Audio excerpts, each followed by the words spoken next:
Ich möchte heute über Grundlage reden von einer gesunden Gemeinschaft. Und für diese Grundlage brauchst du kein Port Grimont. Du brauchst auch kein Herbstcamp, du brauchst keine schöne Palmen, Meer, du brauchst keine Karaoke-Night, obwohl das gut ist. Die Grundlage gilt unabhängig. Das, was eine Kirche gesund macht und das, was eine Kirche zu einem Ort macht, wo Menschen gesund werden, bin ich überzeugt, ist die Gegenwart von Jesus. Wenn Jesus im Zentrum ist von einer Gemeinschaft, ist sie gesund und wird gesund und die Leute, die drin sind, werden ihm ähnlicher. Und das ist übrigens auch das Einzige, was Kirche einzigartig macht im Vergleich zu allen anderen Vereinen. Ich sagte, der Fußballverein kann auch ein Herbstcamp organisieren. Der Hasenzuchterverein kann auch singen miteinander. Und der Rüebli-Verein kann auch eine Karaoke-Night veranstalten und eine gute Zeit haben. Die haben zwar nicht so gute Leute wie wir, wie Daniela Scher, die das alles organisiert, oder so gute Musiker, aber das, was die Kirche hervorhebt von anderen Gruppierungen, ist nur die Gegenwart von Jesus. Vielleicht denkst du jetzt, ja, schön und gut und recht, ist das nicht ein bisschen oberflächlich? Ich meine, auch all die ungesunden Gemeinschaften und Verhältnisse, die ich vorher aufgezählt habe, all die christlichen Gemeinschaften würden auch sagen, Jesus ist bei uns im Zentrum. Niemand, der eine Kirche macht, sagt, Jesus ist bei uns nicht im Zentrum. Und es gibt trotzdem toxische Verhältnisse. Also was meine ich denn? Oder was meinen wir denn konkret? Was bedeutet denn das, wenn Jesus im Zentrum ist? Und ich möchte euch einen Abschnitt vorlesen aus dem 1. Johannesbrief, ein paar Versli. Und der Johannes schreibt über Gemeinschaft, die von Freude prägt ist, eine Gemeinschaft, wo Jesus im Zentrum ist, eine Gemeinschaft vom Frieden und von der Liebe. Und 1. Johannes, gerade am Anfang, Kapitel 1, 1-4 steht: Von allem Anfang an war es da. Wir haben es gehört und mit eigenen Augen gesehen. Wir haben es angeschaut und mit unseren eigenen Händen berührt. Das Wort des Lebens. Ja, das Leben ist erschienen, das können wir bezeugen. Wir haben es gesehen und wir verkündigen es euch. Das ewige Leben, das beim Vater war und unter uns erschienen ist.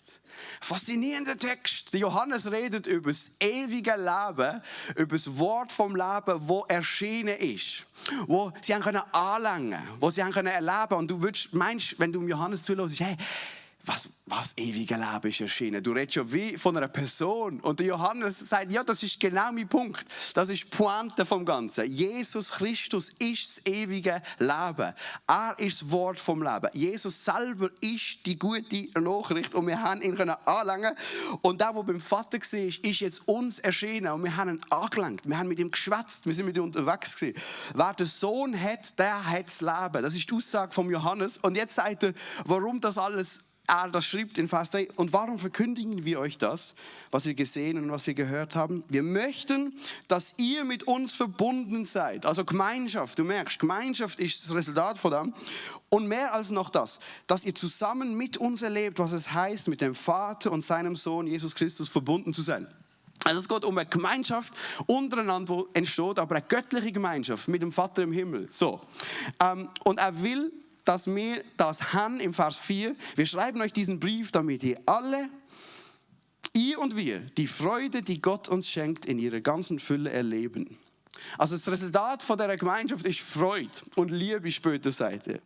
Okay, wie sieht jetzt so eine Gemeinschaft aus, wo Jesus im Zentrum ist, ganz konkret? Und ich habe 3 Punkte mitgenommen heute Morgen. 3 Punkte vorbereitet. Ganz basic Punkte, ganz einfache Punkte, aber absolut entscheidend für eine gesunde Gemeinschaft.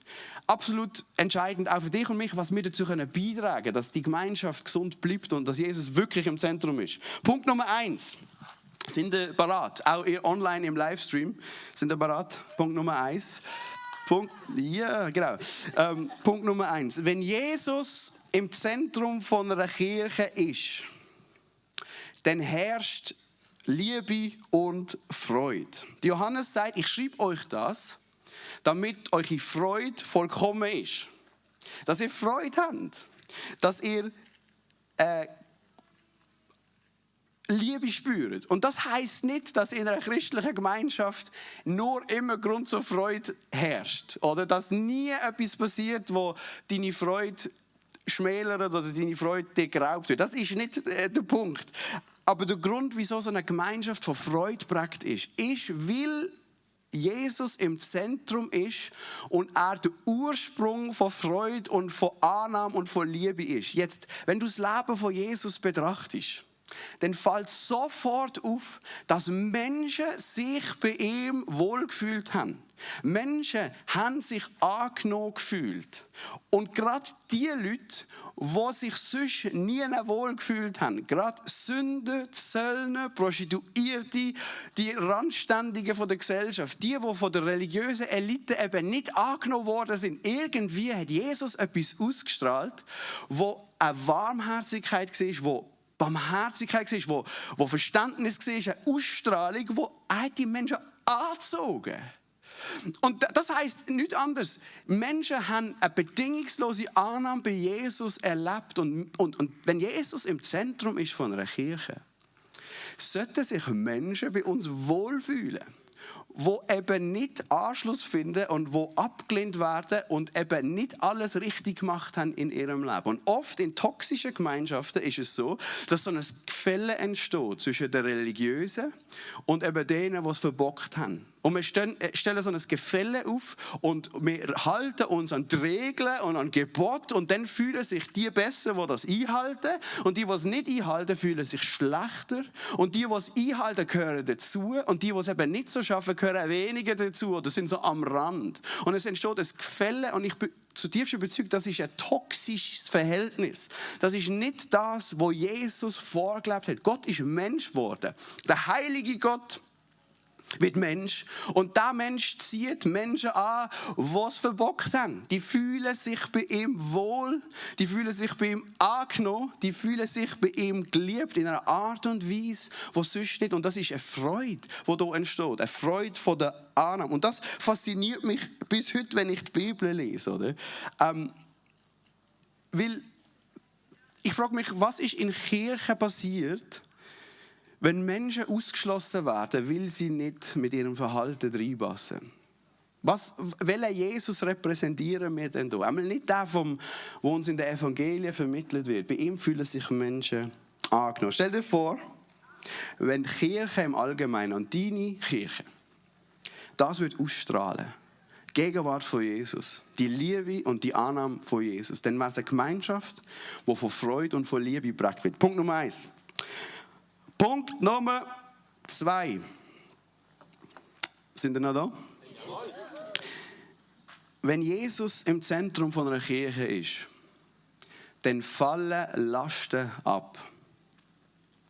Wenn Jesus im Zentrum von einer Gemeinschaft ist, fallen Lasten ab. Wenn du das Leben von Jesus anschaust, wird sofort deutlich, dass Menschen, die mit ihm in Berührung kommen oder gekommen sind, nachher erleichtert gewesen sind. Lasten sind abgefallen, wenn Menschen Jesus begegnet sind. Jesus hat Menschen geheilt, von Krankheiten befreit. Er hat belastete Leute befreit. Er hat Schuld vergeben. Er hat Freiheit geschaffen, Entlastung geschaffen. Wie wenn du einen schweren Rucksack nach einer langen Wanderung abgibst, fühlst du dich leichter. Das ist das, was Jesus gemacht hat. In Matthäus 8, 28-30 steht: Kommt zu mir, Jesus sagt das, kommt zu mir, ihr alle, die ihr euch plagt und von eurer Last fast erdrückt werdet. Ich werde sie euch abnehmen. Nehmt mein Joch auf euch und lernt von mir, denn ich bin gütig und von Herzen demütig. So werdet ihr Ruhe finden für eure Seele. Denn das Joch, das ich auflege, drückt nicht. Und die Last, die ich zu tragen gebe, ist leicht. Das ist das, was Jesus sagt. Jesus Nachfolgen hat seinen Preis, keine Frage. Aber Jesus Nachfolgen und von ihm lernen ist das Beste, was einem Menschen passieren kann. Weil Lasten abfallen. Das Joch, das Jesus auferlegt, ist leicht zum Tragen. Es ist entlastend. Und Jesus sagt, der Satz, der Pharisäer, der motzen, weil seine Jünger mit ihm Weizenkörner ernten am Sabbat. Und Gott hat gesagt, am Sabbat sollst du nicht arbeiten im Alten Testament. Und Jesus sagt, ihr habt Gott falsch verstanden. Ihr habt das Gesetz falsch verstanden. Der Sabbat ist nicht für Gott gemacht, sondern für den Mensch. Und dort legt Jesus eine Grundlage, wie wir alle Gebote müssen verstehen in der Bibel. Alle Gebote von Gott sind für einen Mensch gemacht. Und wenn wir das missverstehen, werden Gebote von Gott für religiöse Leute ein Grund, wo ich mich abheben kann zu anderen, die es nicht einhalten. Dann gibt es ein Gefälle zwischen heilig und nicht heilig. Aber die Gebote von Gott müssen wir in diesem Licht verstehen. Sie sind für den Menschen gemacht. Sie sind dazu da, dass der Mensch aufblüht, weil Gott den Mensch liebt. Der Sabbat ist nicht für Gott gemacht, sondern für einen Mensch. Und ich frage mich, wenn ich solche Dokus schaue von ungesunden Gemeinschaften oder wenn ich Geschichten höre von Gemeinschaften, wo nicht Lasten abfallen, sondern Lasten aufgelegt werden. Und ich höre von Leuten, die aussteigen aus christlichen Gemeinschaften und das als Erleichterung erleben, dann denke ich so, was ist falsch? Wir sollten eine Gemeinschaft sein, wo Entlastung stattfindet. Verstehen Sie, was ich meine? Es gibt viele christliche Gemeinschaften, wo die Leute nachher belastet sind, wenn sie reinkommen. Mit Bürden auferlegt werden und wo sie nachher mehr zu tragen haben als vorher. Aber wenn Jesus im Zentrum ist, dann fallen Lasten ab. Das ist das, was Jesus gemacht hat. Er nimmt Menschen an, wie sie sind und er entlastet Menschen. Und das sollten du und ich auch anstreben in so einer Kirche, wo Jesus im Zentrum ist. Was wäre, wenn wir von so einem Gott ausgehen würden, der das Beste für einen Menschen will? Und seine Gebote und sein Wort in diesem Licht lesen. Er hat das aufgeschrieben, weil er das Beste will. Er will, dass Menschen aufblühen, weil er Menschen liebt. Punkt Nummer 3. Alle, die im Schatten sind, noch dabei, die in der Sonne sind schon lange beim Pool innerlich. Punkt Nummer 1 war, eine Kirche, die Jesus im Zentrum hat, ist geprägt von Liebe und Freude, weil Menschen eine bedingungslose Annahme erfahren.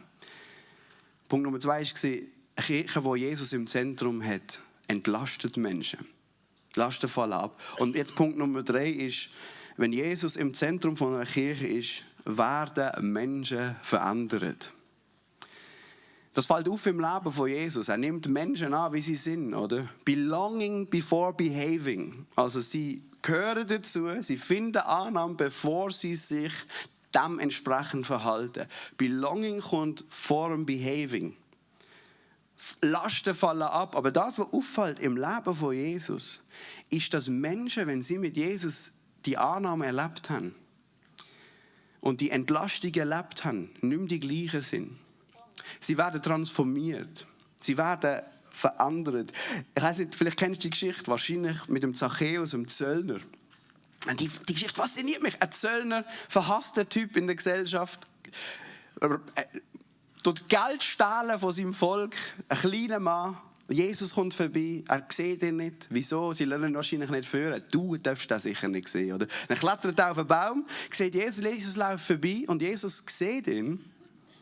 Und die zwei Blicke treffen sich. Und Jesus sagt, Zachäus, heute will ich mit dir essen. Heute muss ich bei dir daheim einkehren und mit dir essen. Die kennen sich nicht. Jesus kennt den Zachäus nicht. Wieso kennt er seinen Namen? Jesus kennt alles von dir und mir.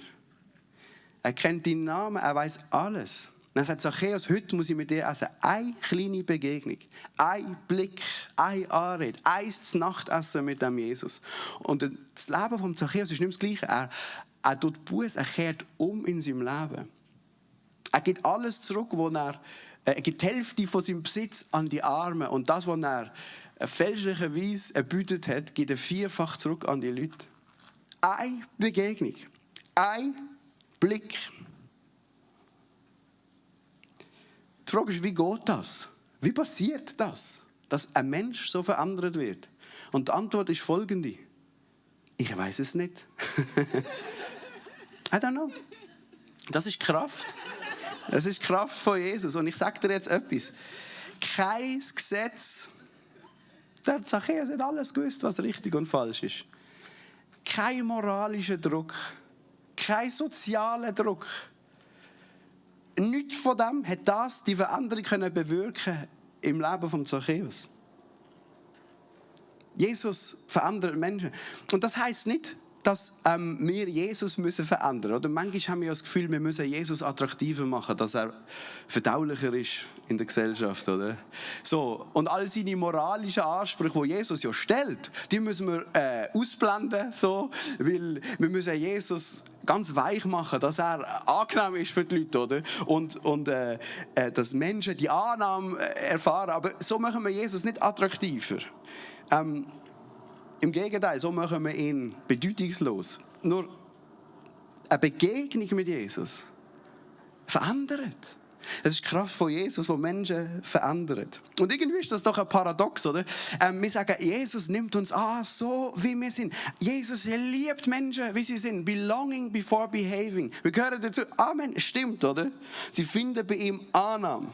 Aber gleichzeitig ist bei dem Jesus eine Veränderungskraft vorhanden. Schau, Jesus liebt alle Menschen. Aber Jesus liebt sicher nicht alles. Weil nicht alles ist gut für einen Menschen. Und das, was nicht gut für einen Menschen ist, das, was einem Menschen schadet, das liebt Jesus nicht. Im Gegenteil. Jesus ist für einen Menschen. Gott ist für einen Menschen. Jesus ist, der Spruch mal gehört, wer offen ist für alles, ist nicht ganz dicht, oder? Und Jesus ist nicht offen für alles. Ja, Jesus ist offen für alle. Aber nicht alles, was die Menschen machen, ist gut für die Menschen. Das wäre nicht liebend, wenn er nicht gegen das wäre, was dem Menschen schadet.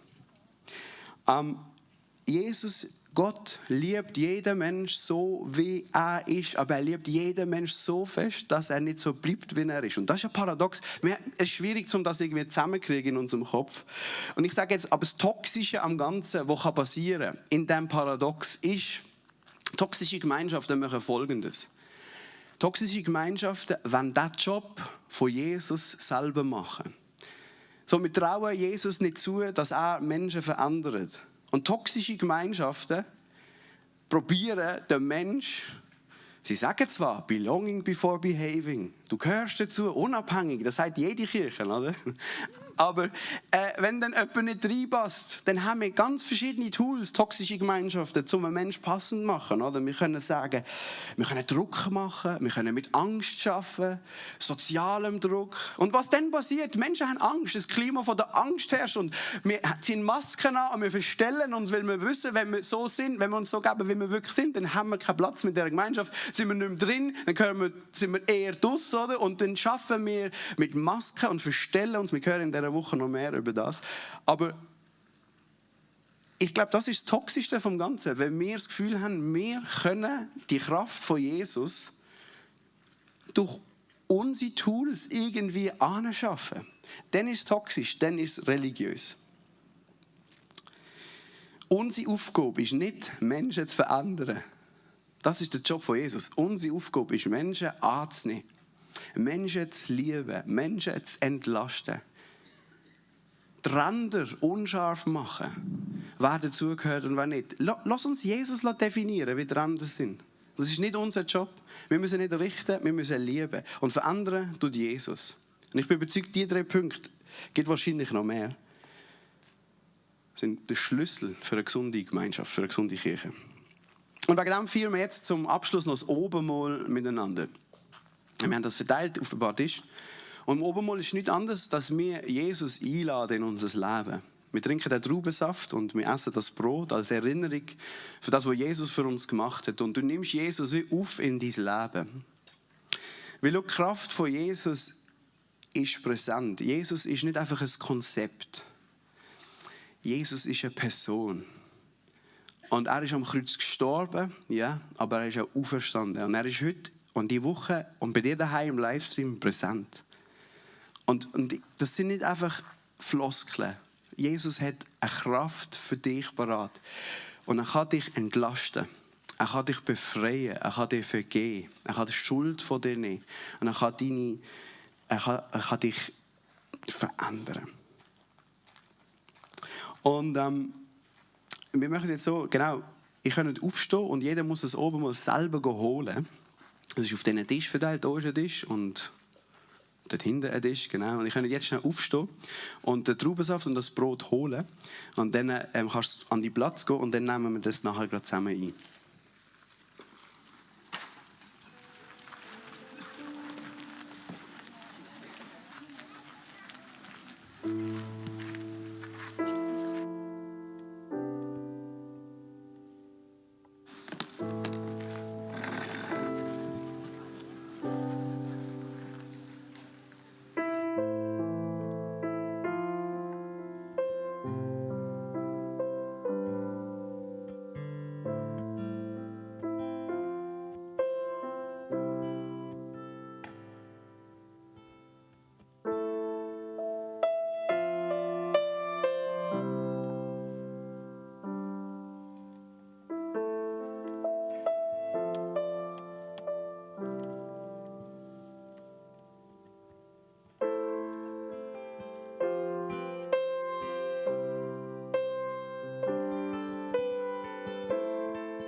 Das Mikro.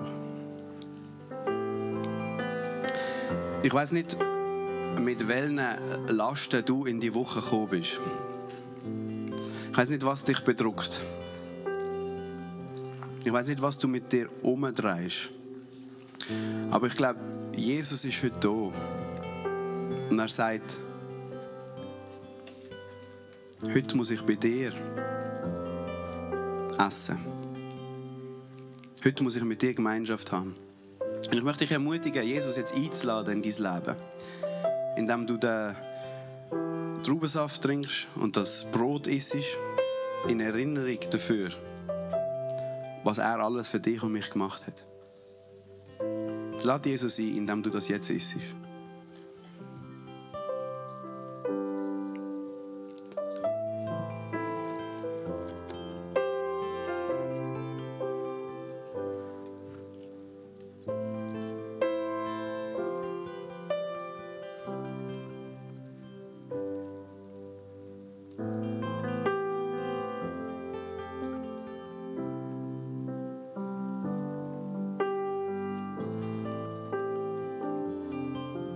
Und trink den Traubensaft